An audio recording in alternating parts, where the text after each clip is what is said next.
That holds true for every industry on the earth, including the one I work in, the media sector. You develop enemies when you're a change agent, and I'm proud of the ones I have. Because they adore Fox News, when I enter eateries, a full table will get up and applaud if they recognize me. Just not appropriate. It implies that you are aware of what is going on. I want to keep going as long as I can maintain mental alertness and remain inquisitive and intrigued. Nobody will be able to function without a foundation in the fundamental sciences. I don't actually have any other business interests. The world is evolving quickly. You'll never stop the naysayers, and I'm not seeking to leave a lasting impression. You must be capable of independent decision-making. About 6 or 7 years ago, I was convinced to write an autobiography by someone. Big will no longer triumph over tiny. The swift will triumph over the sluggish. I'm stigmatized as homophobic, obsessed about these things, and out of touch. I've been here for 50 years. Societies or businesses that count on their illustrious history to protect them from the forces of change brought on by developing technology will fail and crumble. To imply that I use my publications to further my other commercial interests is a kind of slander. I really like managing the company. That's a start. My mom just passed away at the age of 103. We discuss papers. The term paper should be removed, you know. News organizations it is. It has a significant impact. Although I fervently support free markets and limited government, I do not consider myself to be a libertarian. I've had a lengthy career and have done some things wrong. I don't have a conservative reflex. I believe that a newspaper should provoke readers and get them thinking, but you can't do that on television. However, I believe that the family, including the father, mother, and children, is essential to our civilization. Telecommunications technology advancements have proven to be a clear danger to authoritarian governments across the world. You should outlive your parents by 20 years. It was like to declaring, this is it. What the hell was going to happen the following day or the following week piqued my attention more. I believe that everyone opposes abortion. I'm not an economist, and we all know that economists were developed to improve the reputation of weather forecasts. You must engage people's hearts and brains in order to motivate them. I demand that things be fixed when I hear them going wrong. The person who signs the checks is ultimately responsible. Money is good, but I don't live a lavish lifestyle. The New York Times' lone position as a national, elite, general interest publication worries me, and we'd be thrilled to contest it.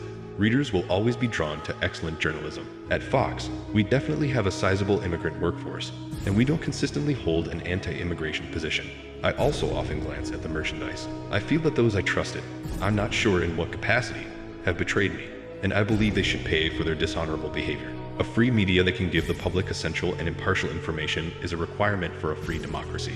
I make an effort to be informed about the facts, and I promise to try. The UK urgently needs less regulation and more open markets.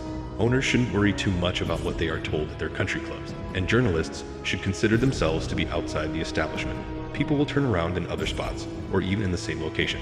With a number of committees and a board that needs to be consulted constantly, you can't develop a powerful business. The internet and people have made it so simple and affordable to launch a newspaper or magazine, and there are now so many voices that everyone wants to be heard. The words, images, and visuals that make up journalism must be expertly presented. They must satiate the intellect and stir the emotions. They probably don't even read any newspaper, and I honestly believe that I am the greatest candidate to see it through. Just as I'm not prepared to cease or die. The accusation that I only back political candidates because of the company is one thing I find offensive. You develop enemies when you're a change agent, and I'm proud of the ones I have. After a few months of talking into a tape recorder, I finally said, to hell with it. I was feeling so down. I am capable of doing it for a few weeks each year. The inability of CNN to put its act together astounds me. I intend to inspire others by leading by example, and possibly by being enthusiastic or coming up with useful suggestions that will encourage participation. Local papers also do this. That is how I believe newspapers come to life. Without leaving a certain amount of scar tissue all over the place, it is impossible to be an outsider and successful for over 30 years. More significant than the final $100 million is our reputation. Although I like my wife and kids, I don't want to spend all day at home with them. I help bring about change. The firm loses something if the boss isn't working 12 hours a day, doing things, taking chances, and sticking by his team in the trenches during the most trying moments. I don't feel the least bit ashamed of any of my papers, and I'm sick to death of snobs who tell us they're awful papers and only read papers that nobody else wants. Even if it doesn't imply interference, it's necessary to periodically demonstrate your willingness to become engaged. If I am remembered at all, I want it to be as someone who helped bring about positive change in the world. We go on safaris and other such excursions. Information-hungry citizens in many restrictive cultures made eschew state-controlled television stations thanks to satellite transmission. I can't think of any other life that someone would want to commit themselves to.